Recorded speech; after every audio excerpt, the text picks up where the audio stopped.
मैं राजेंद्र प्रसाद घिल्डियाल हूँ, भारतीय मजदूर संघ का प्रदेश मंत्री, उत्तर प्रदेश विद्युत मजदूर संघ का प्रदेश अध्यक्ष और अखिल भारतीय विद्युत मजदूर महासंघ का राष्ट्रीय मंत्री का दायित्व है। अभी आज हम सब लोग कोविड-19 की वजह से बड़ी बैठक कोई आयोजित नहीं कर पा रहे हैं। मेरे प्रमुख पदाधिकारी मेरे साथ हैं, रवींद्र कुमार हमारे क्षेत्रीय सचिव हैं और हमारे मनोज सिंह सोमवंशी ये हमारे क्षेत्रीय अध्यक्ष भी हैं और प्रदेश के मंत्री का भी दायित्व इनके पास है। तो हम उत्तर प्रदेश विद्युत मजदूर संघ और भारतीय मजदूर संघ दोनों के प्रतिनिधि के तौर पर आज यहाँ पर ये चर्चा करने के लिए बैठे हैं कि एक और जहाँ कोविड-19 की लड़ाई समस्त विश्व स्तर पर लड़ी जा रही है, हमारा देश भी उससे अछूता नहीं है। हमारे देश में भी वो तमाम संकट इस समय गहराए हुए हैं जो संपूर्ण विश्व में है। ऐसे में हमारी केंद्र की सरकार हो, प्रदेश की सरकार हो, हमारे मजदूरों को लेकर के बहुत गंभीर दिखाई नहीं पड़ती। एक तरफ मजदूर सड़कों पर अपनी आवाजाही करते हुए दिखता है, बेरोजगारी की हालत में है और परेशान स्थिति में सड़कों पर है। सड़कों पे उसके साथ दुर्घटनाएं भी हो रही हैं और साथ ही वो भूख और प्यास से भी पीड़ित होकर के अपने किसी न किसी तरह से अपने घरों को पहुंच रहा है। फिर भी हम केंद्र की सरकार हो, प्रदेश की सरकार को इस बात के लिए बधाई भी देंगे कि वो काफ़ी हद तक कोशिश कर रहे हैं इस संबंध में। लेकिन मजदूर को बाकी का जो असंगठित और संगठित क्षेत्र का मजदूर है उसके साथ में ज़रूरत से ज़्यादा ही सख्ती के साथ में वर्तमान सरकार उनके कुठाराघात कर रही है। जैसे कि अभी सरकार ने ये तय करा, ये केंद्रीय नेतृत्व ने तय करा, केंद्रीय नेतृत्व ने ये तय करा सरकार ने कि तमाम कर्मचारियों को जो श्रम कानूनों में जो एक प्रोटेक्शन मिलता है, जो उनको एक सुरक्षा प्राप्त होती है, वो सुरक्षा पर सेंधमारी हो रही है और ये कहा जा रहा है कि वो 1000 दिनों के लिए वो सामाजिक वो जो श्रम संबंधी जो कानून है उनका पालन नहीं होगा। फिर खैर कल प्रदेश की सरकार ने इसको वापस लिया।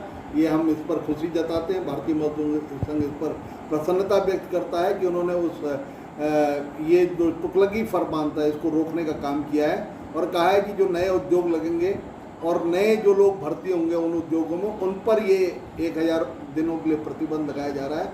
ये तो पुरानी व्यवस्था है, उसी के आधार पर सरकार कर रही है। इसमें हमें अब कोई आपत्ति नहीं है। लेकिन खामखा में उत्तर प्रदेश की सरकार ने हमारे तमाम कर्मचारियों के 6 महत्वपूर्ण भत्ते जो उनको वेतन के साथ में प्राप्त होते थे उन पर रोक लगा दी। साथ ही हमारा डीए आने वाले जून 2021 तक के लिए फ्रीज कर दिया गया। साथ ही इलेक्ट्रिसिटी बिल 2020 को ला करके सरकार इन दिनों में, जबकि कोविड-19 की हम लोग लड़ाई लड़ रहे हैं, ऐसे टाइम पर विद्युत अधिनियम 2020 लाने की क्या आवश्यकता थी, जिसके कारण से तमाम निजीकरण के द्वार खोले जा रहे हैं, तमाम उपभोक्ताओं को बिल्कुल प्रताड़ित करने की स्थिति में लाया जा रहा है। यानी ये स्थिति होने वाली है। अगर ये 2020 अधिनियम अगर लागू हो गया तो यहाँ का गरीब किसान, यहाँ का गरीब उपभोक्ता बिल्कुल सड़क पर आ जाएगा। उसे या तो बिजली कटानी पड़ेगी या वो बिजली का उपभोग ज़िंदगी में कर नहीं पाएगा। यानी एक किसान अगर आज की तारीख में निजी नलकूप अगर वो लगाता है तो आज उसको वर्तमान में 1 महीने के अंदर कम से कम 5 से लेकर 8,000 रुपये तक बिजली का बिल देना पड़ेगा। ऐसे में क्या खेती हो पाएगी? क्या हरित क्रांति का जो हम सपना देखते हैं क्या वो पूरा हो पाएगा? आम उपभोक्ता को कम से कम 10 रुपये प्रति यूनिट के हिसाब से बिजली मिलेगी, ऐसा भी इस निजीकरण के कारण से होने वाला है।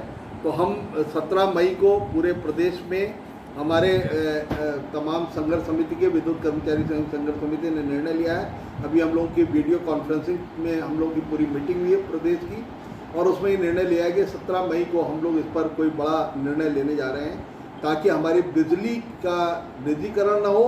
हमारे विद्युत अधिनियम 2020 का हम तमाम लोग विरोध कर रहे हैं। यहाँ प्रदेश ही नहीं कर रहा विरोध, संपूर्ण भारतवर्ष में इसका विरोध हो रहा है। तो ये तमाम चीज़ों के कारण से हमारे कर्मचारियों में उहापोह की स्थिति है।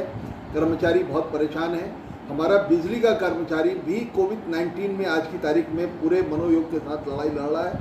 वो वैसी ही लड़ाई लड़ रहा है जैसे कि हमारे पुलिस लड़ रही है, जैसे हमारे चिकित्सा कर्मी लड़ रहे हैं, जैसे डॉक्टर्स लड़ रहे हैं, जैसे आज की तारीख में सफाई कर्मचारी लड़ रहे हैं, ऐसे ही मेरा बिजली का कर्मचारी लड़ रहा है। लेकिन अभी तक उसको इस बात का प्रोटेक्शन नहीं मिला है कि अगर बिजली का कर्मचारी कहीं कोविड-19 में किसी प्रकार के वायरस से अफेक्टेड हो जाता है और उसके साथ कोई दुर्घटना घट जाती है, तो उसको भी प्रदेश सरकार 50 लाख रुपए के बीमे के अंदर उसको प्रोटेक्शन देना चाहिए सरकार को। ये मांग हम लोगों ने प्रदेश में अपने मुख्यालय पर करी है और संघर्ष समिति भी इस बात को लेकर के संघर्षरत है।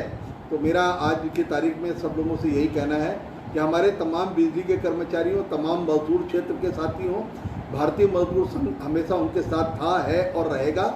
और तमाम जो भी विषमताएं, जो भी चीज़ें कर्मचारी के अहित में हो रही, उनके विरुद्ध आवाज़ उठाता था, उठाता है और उठाता रहेगा। धन्यवाद। जय हिंद।